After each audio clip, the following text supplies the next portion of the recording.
promising to put America first in his trade practices. President Donald Trump used a speech in Vietnam Friday to denounce multilateral agreements embraced by the region and dare what appeared to be a rebuke to China, railing against trade practices he says have put Americans out of work.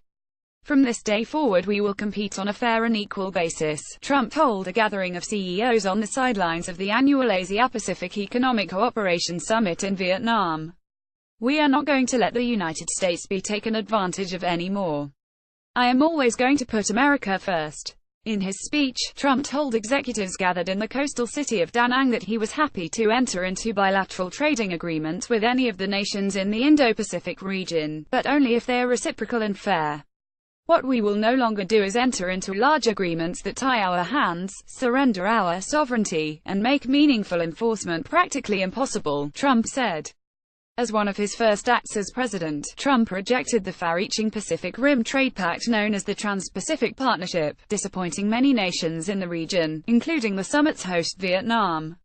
Leaders of the 11 remaining TPP members, representing roughly 13.5% of the global economy, were scheduled to meet on the sidelines of the APEC summit to seek an agreement in principle that would not require U.S. involvement. But the prospects of that deal appeared in doubt Friday, as a meeting of the leaders of 11 countries still involved in the pact was delayed. There was no word on whether they had given up reaching agreement in Da Nang or were still working toward an agreement on how to move forward without U.S. involvement.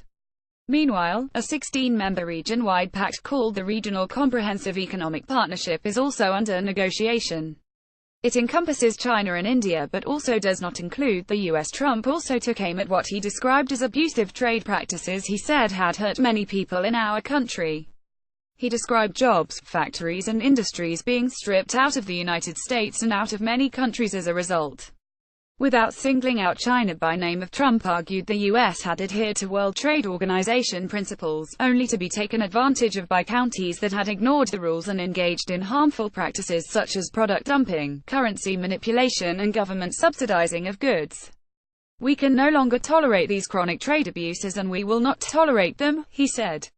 In the speech, Trump said he had spoken openly and directly with Chinese President Xi Jinping during his visit about China's unfair trade practices and the enormous trade deficits they have produced with the United States.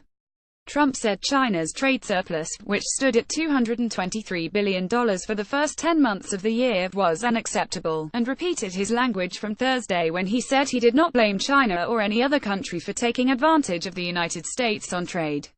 But Trump went on to say that the U.S. would no longer turn a blind eye to violations, cheating or economic aggression. We will no longer tolerate the audacious theft of intellectual property. We will confront the destructive practices of forcing businesses to surrender their technology to the state and forcing them into joint ventures in exchange for market access. We will address the massive subsidizing of industries through colossal state-owned enterprises that put private competitors out of business, all the time, he said. All our allegations the U.S. has lodged against China. It was a striking change of tone from the day before, in China, where Trump had taken a friendlier toward China as he sought to establish a more balanced trade relationship. Xi followed Trump to the microphone but in Da Nang did not directly respond to Trump's claims of trade unfairness toward the U.S. Trump also continued to talk tough against North Korea and its development of nuclear and ballistic missiles weapons, as he has throughout the trip. The future of this region and its beautiful people must not be held hostage to a dictator's twisted fantasies of violent conquest and nuclear blackmail, he said. APEC is the first of several summits Trump is scheduled to attend on his first official visit to Asia. It will be a change in pace. The president, who has spent much of the week basking in elaborate welcome ceremonies and banquets between meetings with the leaders of Japan, South Korea and China. Shortly before Trump landed, the White House announced he would not be having a formal meeting with Russian President Vladimir Putin, as Trump had said had been expected. White House Press Secretary Sarah Huckabee Sanders blamed scheduling conflicts on both sides, but said it was possible the leaders could have a less formal encounter in Da Nang or at a later regional conference in the Philippines. Putin's spokesman Dmitry Peskov said there have been contradictory signals and we don't have full understanding yet, according to Russian news wires. But he added both presidents are in town, and their paths will cross one way or another. U.S. Secretary of State Rex Tillerson had told reporters in Beijing on Thursday that there was no reason to schedule a meeting if the U.S. and Russia are unable to make significant progress on issues including Syria and Ukraine. Both sides have been working to reach agreement on how they hope to resolve Syria's civil war once the Islamic State group is defeated.